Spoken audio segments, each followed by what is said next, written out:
It is my honor and my privilege to introduce someone to whom this university owes a special debt. When he became president, Mr. Amos Shapira made the decision to leave the topmost ranks of the Israeli business world and return to his alma mater in Haifa. Out of passion for the North and the commitment to strengthen the state of Israel, he devoted himself to this university. So it is with pleasure, mixed with some regret, that we invite Mr. Shapira to make his final report to the Board of Governors. Mr. Shapira, please.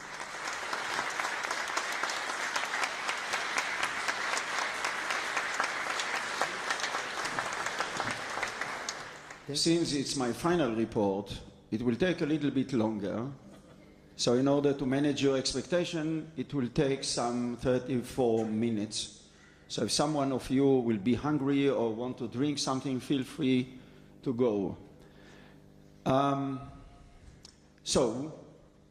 Professor Fred Tauber, Chairman of the Board of Governors, Mr. Ami Ayalon, Chairman of the Executive Committee, Professor David Faraji, Rector, Professor Ron Rubin, President-elect of the University, and I wish to congratulate you on the ratification of your appointment.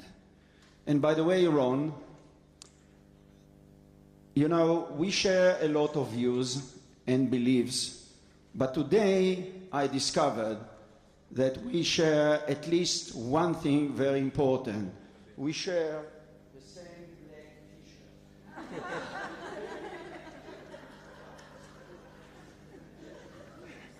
That today is hidden behind my presidential, uniform, and behind the t-shirt, I think we share the same passion to the university.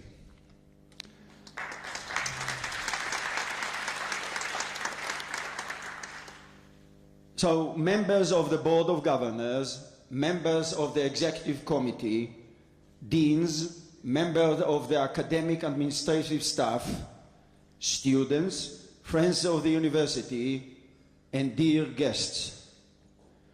Good morning, Boker Tov, Sabach el Khair, Bonjour, Guten Morgen, Buenos Dias, and is there someone from Turkey? Yes, for you, Günaydın.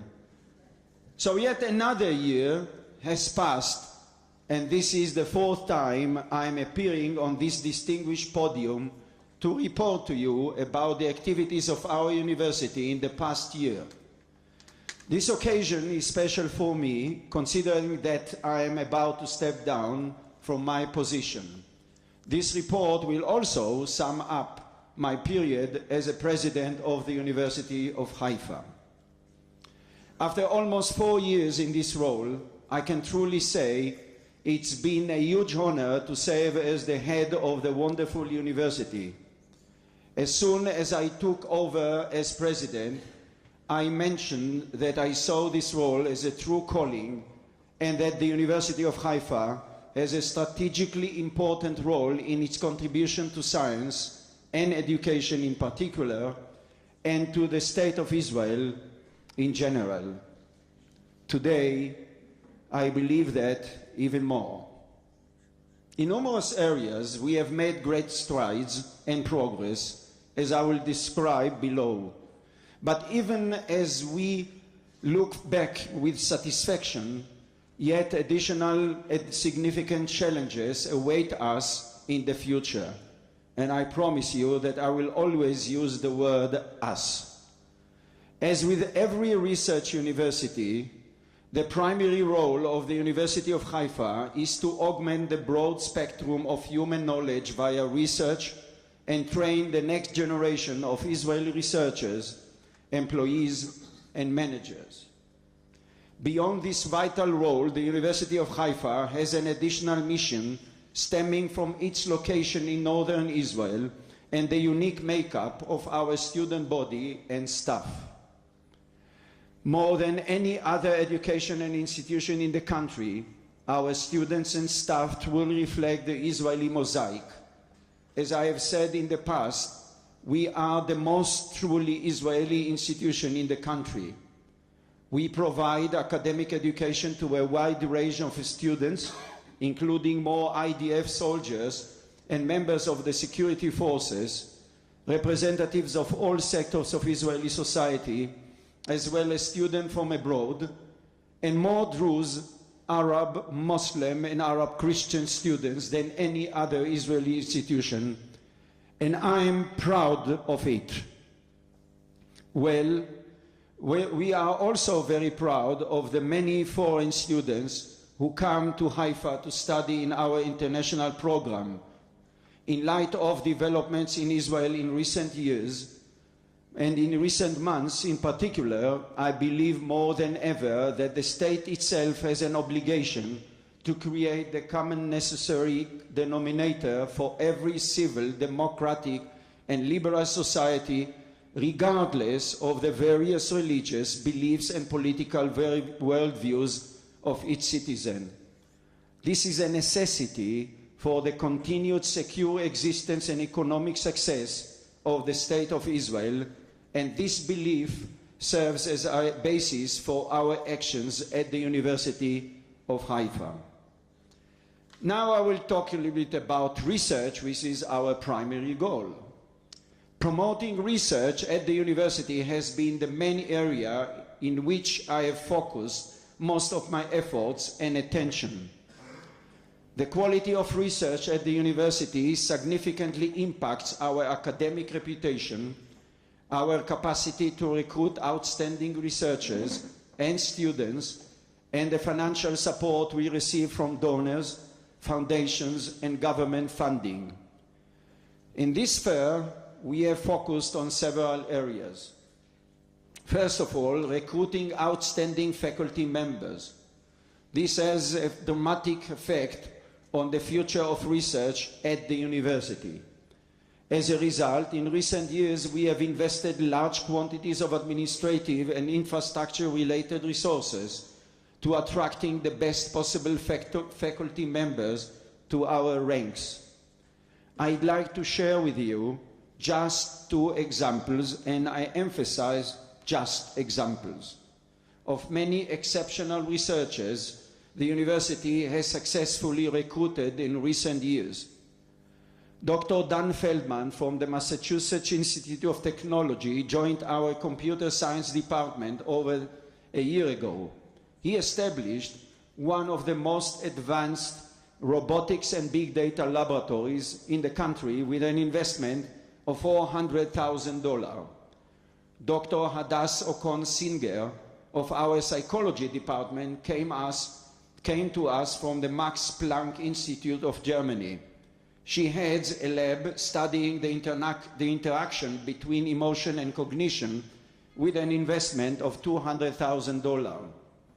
This year, she will be awarded with a Dusty Miller Prize for outstanding young researchers. She deserves your applause.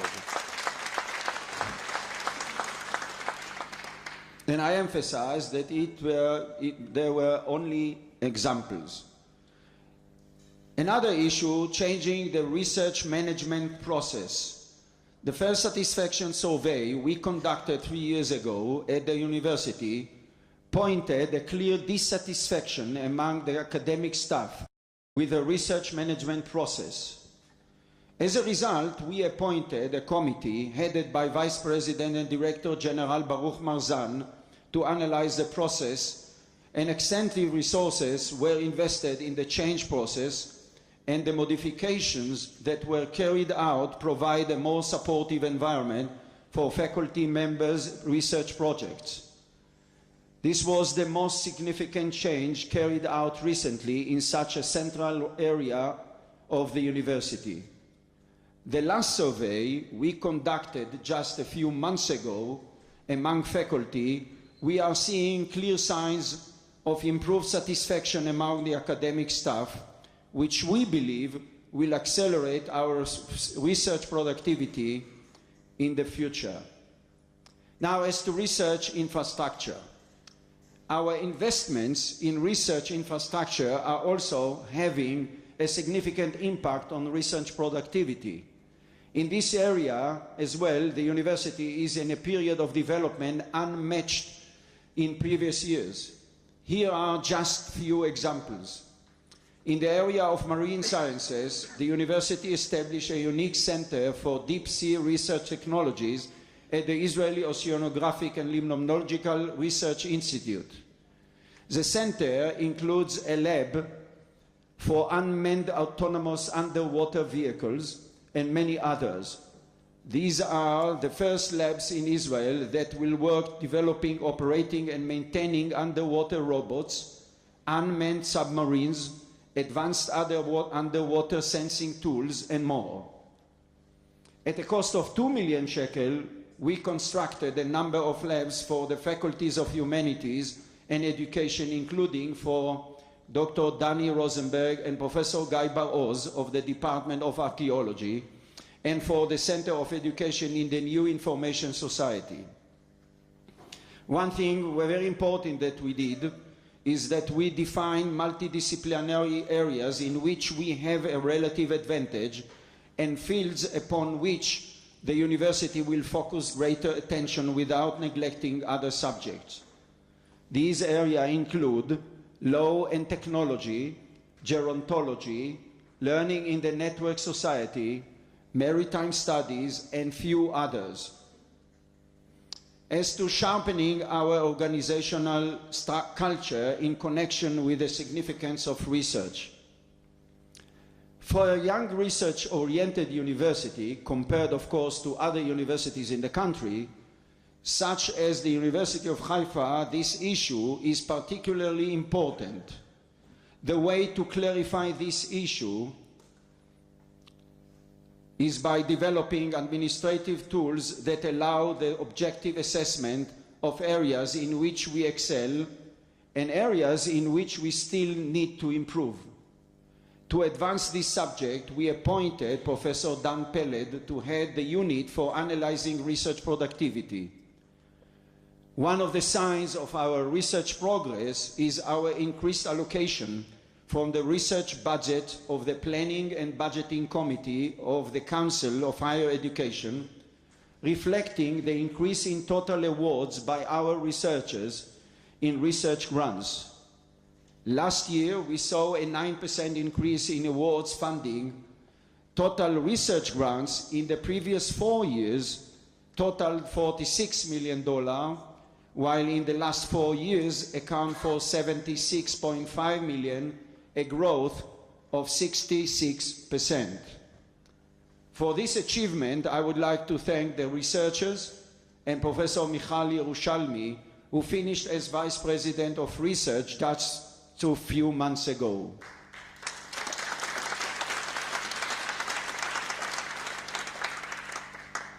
Despite the impressive increase in the amount of grants awards, we still face the challenge to increase the number of grant submissions and awards by our faculty members. Examples of our noteworthy achievements in recent years, and just examples.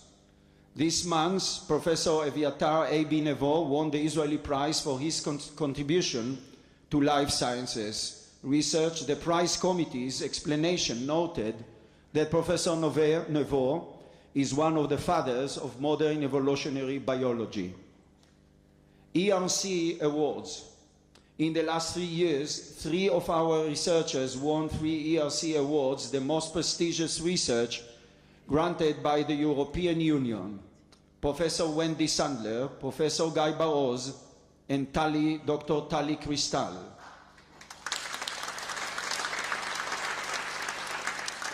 Last year, Professor Miriam Ben Peretz was awarded the Emet Prize for Science, Art, and Culture for her breakthrough research in the development of science education and the learning sciences. The law faculty was elected by the National Cyber Bureau to establish the Center for the Study of Cyber-Related Law and Policy. We have an excellent faculty of law. We continue to solidify our leading position in the area of marine science thanks to the concerted efforts of our faculty, led by Professor Tzvi Ben Avraham. He deserves our applause.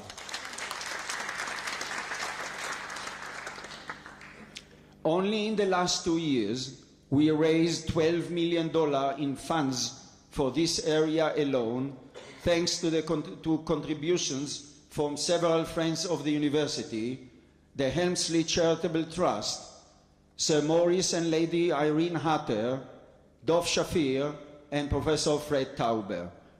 All of this greatly accelerated the realization of Leon Charney's vision, who laid the foundation for the school 10 years ago.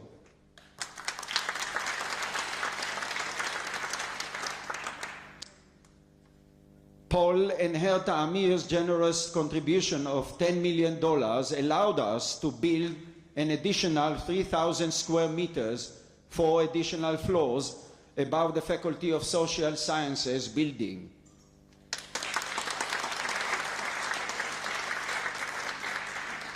This set a university record as the largest single donation given by a single donor earmarked for a specific purpose.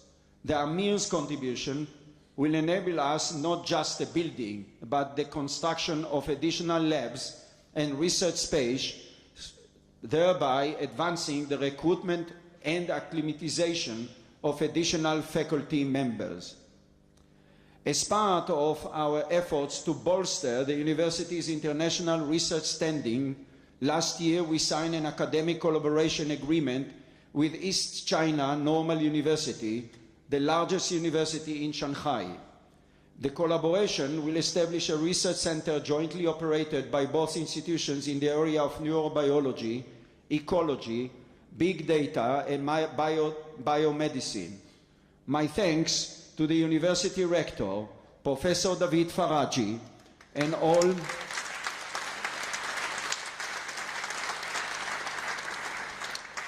the administrative and academic staff who have worked to advance the international standing of the university, an important aspect of any research-oriented institution.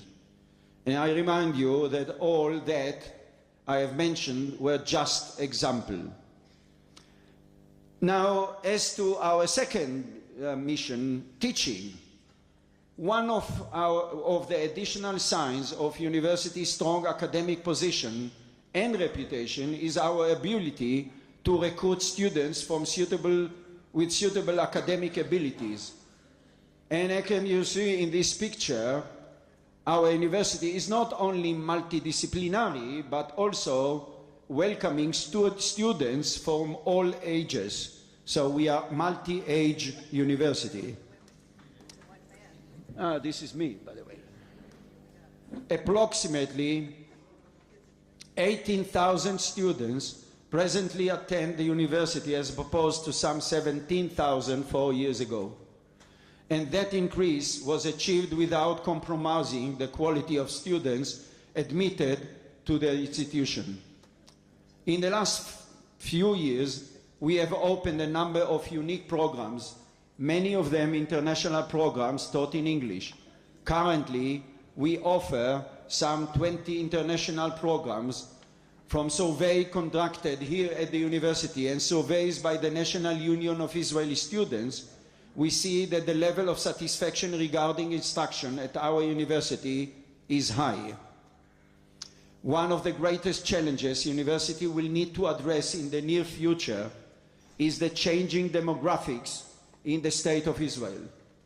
All the population growth in the country stems from two sectors of society, Arabs and ultra-Orthodox Jews. I presented an analysis of these demographic trends in the Board of Governors 2 years ago. I see these future demographic changes as both a challenge and an opportunity for the University of Haifa if we know how to address them. Today, there is no optimized process for recruiting and admitting students to the university that will allow us to compete successfully for suitable students. This year, we launched a crucial project that will analyze the university's current student recruitment process while formulating recommendations for improvement and enabling the university to monitor the entire process from the moment of a student's first interest until the beginning of his or her academic life. The improved procedure will also provide information during the process about students we are interested in but are losing and why. The expected result of this initiative will be the capacity to recruit students who are well suited for a research-oriented university while collecting necessary information for understanding the trends related to the demand for higher education. As to our budget, the budget for the university's activities this year is 857 million shekel, as opposed to 734 million shekel used 4 years ago, a growth of 17%. During this period, we have made extensive effort to improve our capabilities to analyze the university's activities and surrounding environment. What are the realistic options that the university has at its disposal for excellence growth, and as a result, what actions need to be taken? And I'd like to thank the employees of the Division of Finance and Control and the division and the head of the division, Mr. Joshua, named also Shuki Shai, for the time they contributed to these efforts.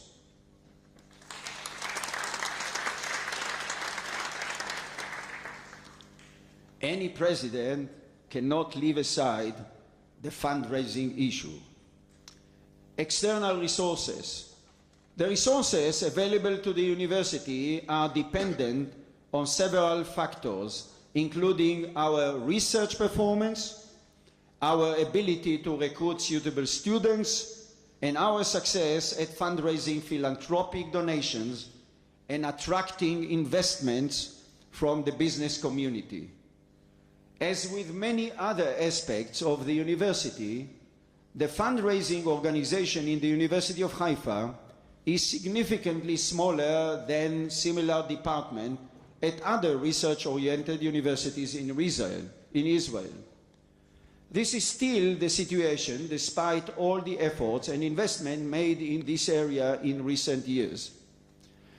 But despite the minimal resources available, the total contributions raised in the past 4 years, including contributions that were given to associations abroad, increased from $60.5 million to $79.1 million, a growth of 31%. This result was achieved following the structuring of several fundraising processes within the Division of Resource Development. And by the way, this number doesn't include yet the big donation we raised last, that the money still didn't come to the university. One such effort was clearly define the story of the university and actually what differentiates the university from other institutions in order to better present the moving story of our organization. Another initiative sought to strengthen the relationships between the External Relations Division, faculty members, and other units in the university. For this, I would like to thank Yariv Sultan, Vice President for External Relationship. I am deeply satisfied with the accelerated development at the university and the number of projects on which we have begun construction or will begin construction in the very near future. Following these developments, we have been able to make investments in infrastructure, laboratories, new equipment purchasing, and launch several strategic projects. The first one, the new building for the Faculty of Social Welfare and Health Sciences, on which construction has already begun. The additional 4 floors for the Faculty of Social Sciences building, which is currently underway thanks to the generous contribution of Paul and Herta Amir. The new Faculty of Law building, for which a significant portion of the funds needed has already been raised. And by the way, if someone has additional $4 million, you know, I'm ready to stop my speech and collect the money. At this meeting of the Board of Governors, we are laying the cornerstone for that building. Another project, the Student Dormitories project, which will add another 500 beds on campus. The implementation of this project is now waiting only for regulatory approvals. All the investment in maritime sciences mentioned above, or that I have mentioned, are just examples for strategic projects.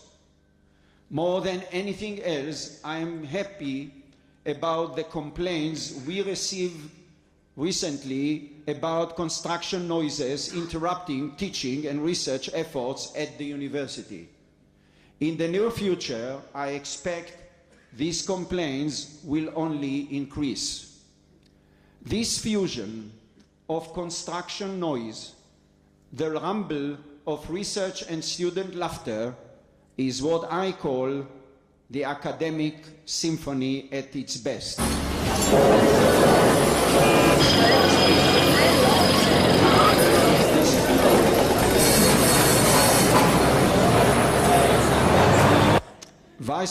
My thanks to Vice President and Director General Baruch Marzan for his contributions to these achievements.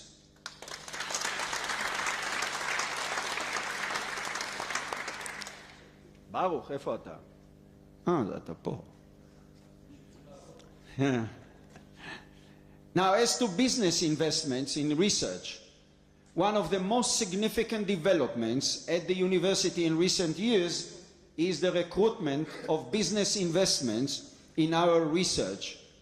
These investments not only allow us to further develop our research, they also represent an expression of faith in the university and its research community. In the last 4 years, the investments enlisted by Carmel Haifa University Economic Corporation Ltd.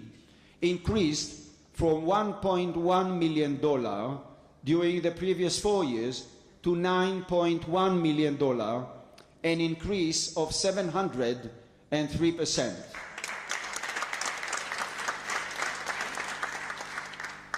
And I'd like to use this circumstance to thank Doron Birger, the Carmel chairman of the board, El Kanir, the Carmel CEO, her staff, and our researchers for these impressive achievements. The overall resource development of both philanthropic contributions and business investment increased in the last 4 years from $61.6 million to $88 million, a growth of 42%.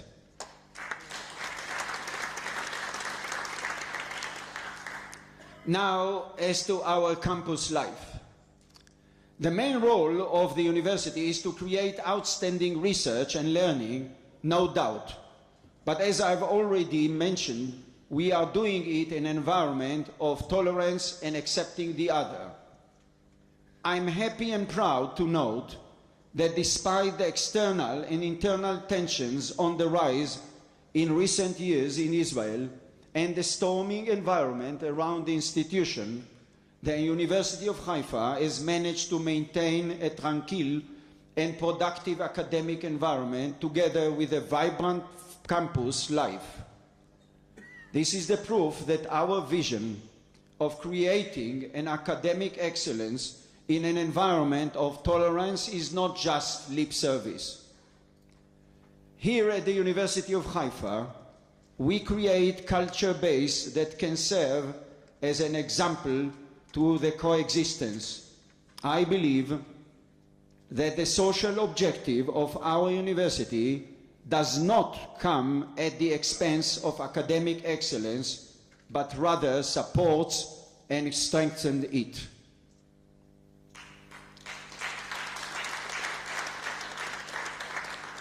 An example of this was the dialogue tent we constructed at the outset of this academic year. Students from all population sectors came together with trained facilitators there to create a space for expression on campus while enabling mutual listening, then acknowledgements of others, and hope for Jewish-Arab dialogue. Now, as to university in the media, it's clear that our coverage in various media outlets has an impact on the university image. As a result, we evaluate our activities in this area with the help of an external firm that specializes in this area. You know, this is actually under my belief that if you want to achieve something, you have to measure it. This allows us to compare our accomplishments to those of other research-oriented universities in Israel. Our achievements in research, in teaching, and in campus life are reflected in our media coverage. In the last year, we achieved a significant accomplishment. The university was ranked third among the 7 universities in the country in connection with the scope of positive media coverage and without significant negative media exposure. This is a remarkable achievement, especially in light of the fact that we are the only research university in the country without Department of Medicine or Engineering that other universities get coverage for that. For this, I would like to thank our spokesperson, Ilan Yavelberg, and his talented staff of our PR people, Amir Dan, Limor Banai, and Ravid Oren, and I would like also to praise them for their ability to suffer my pressure. In conclusion, yes, it's going to end. As far as our achievements in my period as a president are concerned, I can only say that I didn't accomplish all that I wanted to achieve.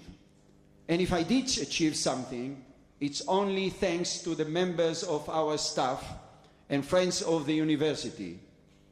Yes, I did move processes forward in such areas as physical development and organizational culture in all matters connected to our reach for excellence. But this is just the beginning. It's true that the University of Haifa in recent years has seen an acceleration of development and growth in research, but the greatest challenge of the university is to continue to cope with the environment that is becoming increasingly competitive on every level. I believe that the university as an organization, or as I learned during my tenure, more like a community, or as I learned from Ron today, Scholars' Republic, has much better tools to face the challenges of the future. I'd like to take this opportunity to thank the members of the Board of Governors, led by Professor Fred Tauber, thank you, Fred, and the members of the Executive Committee and its Chairman, Ami Elon, thank you, Ami, very much, the members of the University Administration, the deans, faculty administrative staff. Without your help, advice, and moral support, we wouldn't have reached our current position. And last and not least, my two fair ladies, Aviva and Libby, that assisted me on every step I have made at the university and out of it. Thank you. They deserve it. Where is Aviva? Aviva, hi. Now, to you, President-elect Professor Ron Rubin, I would like to wish great success. Regardless of the challenges you will face in your role as President, know that you are receiving university with faculty members and administrative staff full of heart and soul, even when they criticize you, as they criticize me more than once, accept it with great love, because it all stems from their love for this institution. To all of you, I'd like to say the following. My 92 years old mother, still an active teacher, asked me on occasion, "Are they pleased with you at the university?" She never asked me whether I'm pleased with my position, with what I'm doing. I don't know what to answer her. I don't know if I justified your expectations of me. Regarding one thing, however, I have no doubt. I came to this position out of great love for the university, and I'm finishing with even greater feeling of satisfaction, love, and appreciation than when I began.